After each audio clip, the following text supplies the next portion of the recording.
way. I mean, you were there enjoying the party like everyone else.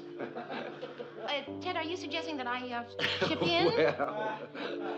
How much? 5.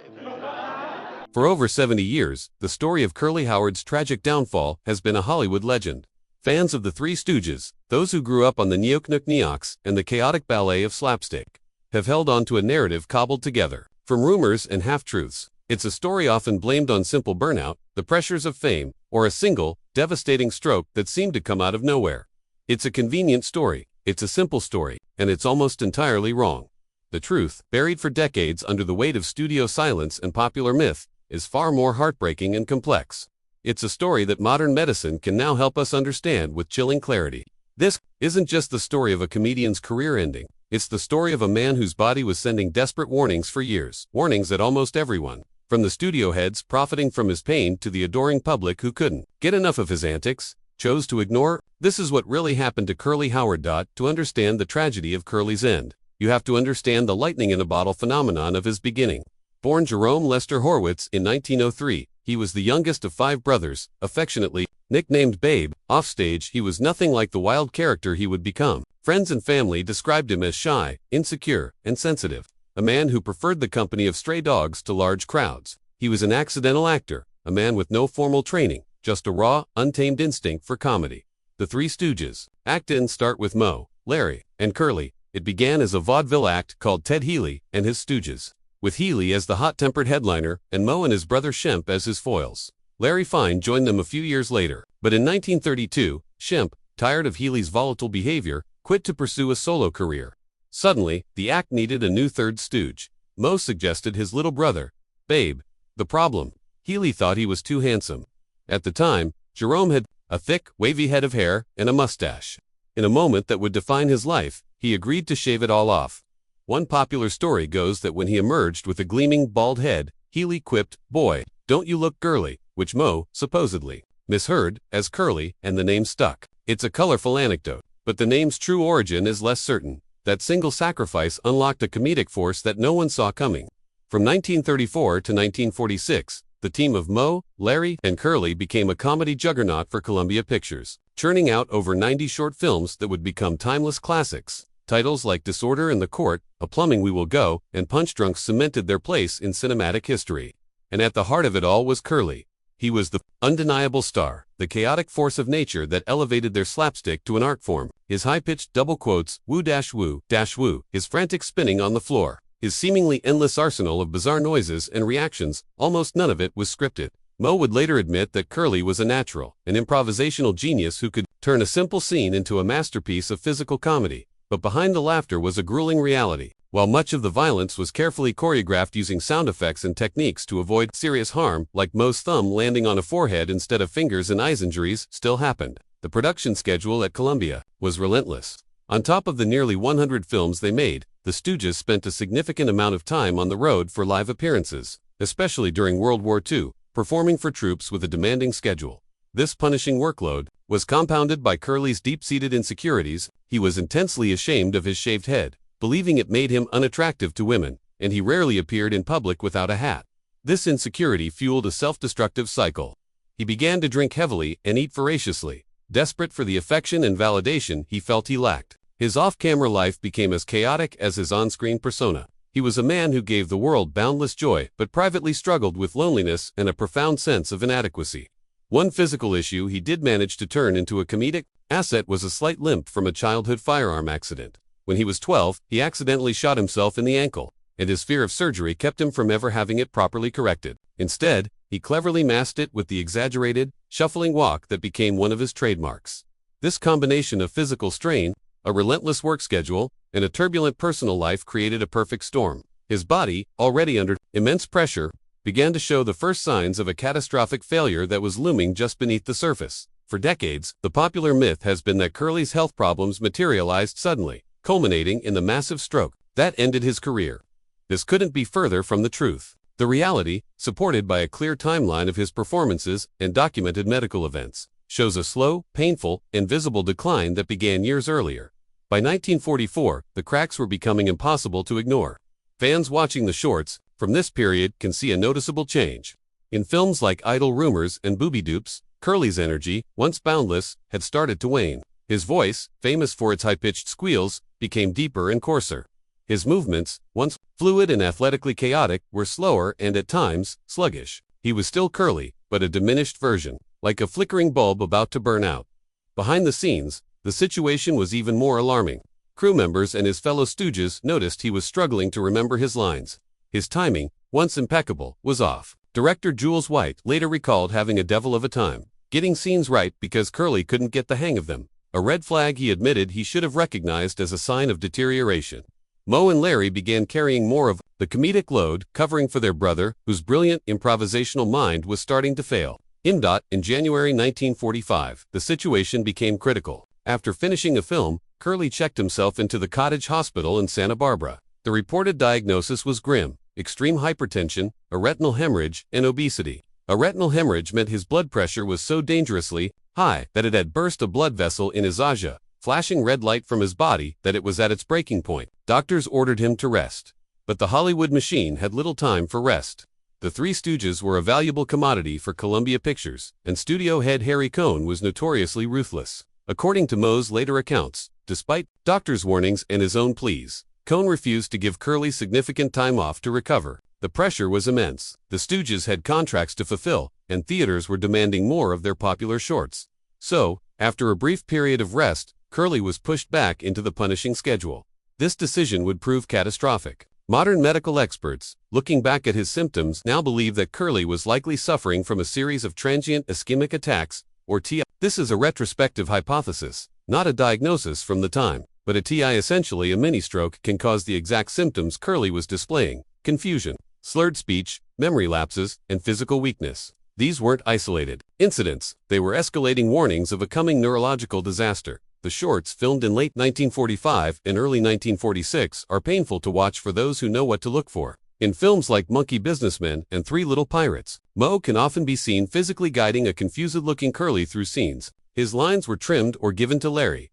The studio also began recycling older footage of him in his prime and editing it into new shorts like Beer, Barrel, Pocats to mask his deteriorating condition.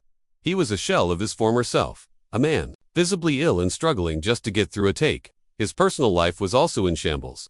A disastrous third marriage to Marion Buxbaum in October 1945 lasted only a few months, ending in a bitter divorce that further damaged his fragile health. By the time he reported to the set in May of 1946 for his 97th short, Halfwit's Holiday, Jerome Horwitz was a man running on fumes, his body and mind ravaged by a disease that no one was willing to acknowledge. This is the heart of the mystery, where the long-held fictions fall apart under the weight of documented evidence. For years, a collection of myths has served to simplify, and in many ways, sanitize, the tragic end of Curly's career. It's time to dismantle them.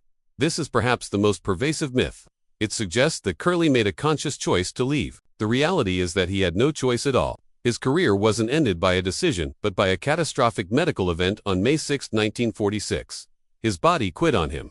Violently and definitively. The idea of burnout also minimizes the severity of his condition. This wasn't just stress. This was a progressive, life-threatening vascular disease that was slowly destroying his brain. While the relentless physical demands certainly didn't help his overall health, the modern medical consensus points to chronic, untreated hypertension as the primary driver of his strokes. His lifestyle, characterized by heavy drinking and eating to cope with his insecurities, led to severe obesity and dangerously high blood pressure.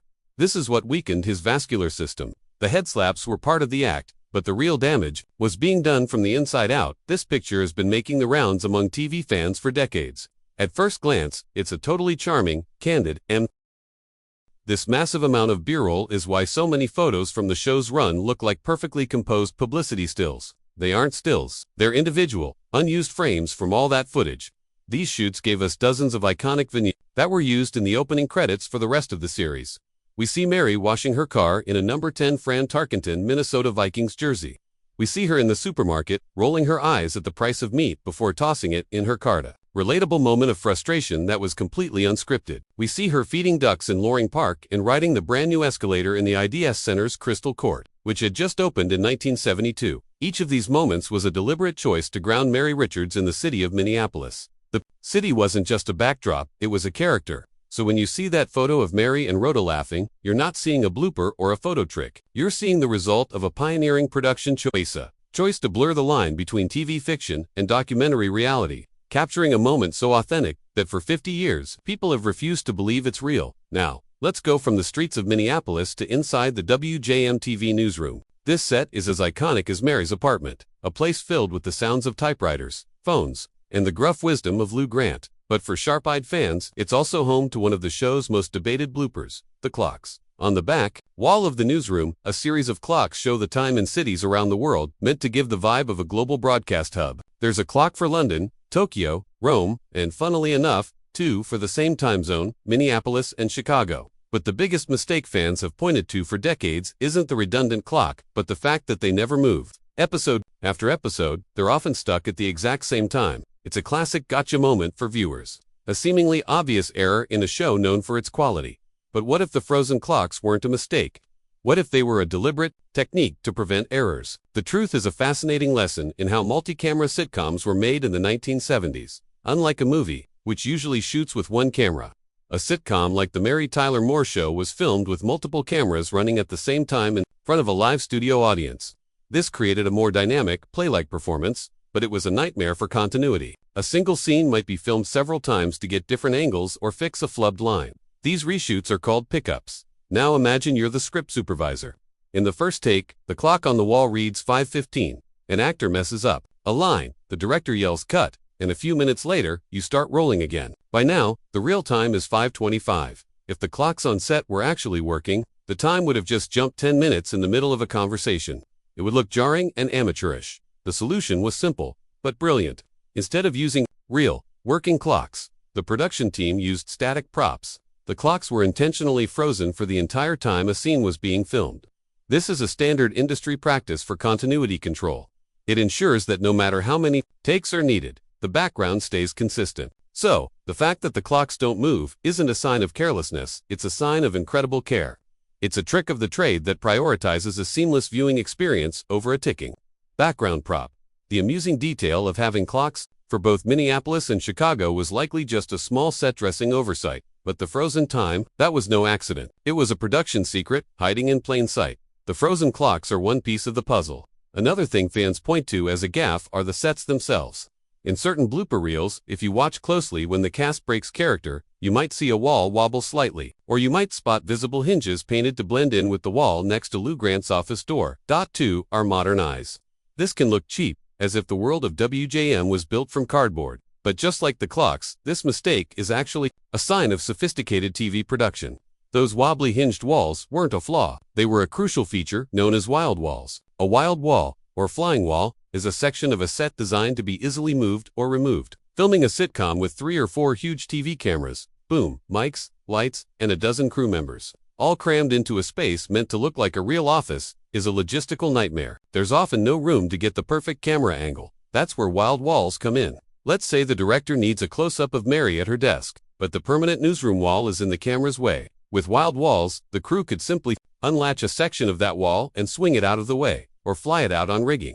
Suddenly, there's a clear path for the camera to roll in, get the shot, and roll back out. The wall is then put back, and the scene continues. Set anecdotes even suggest Lou's desk was on wheels so it could be moved quickly between scenes.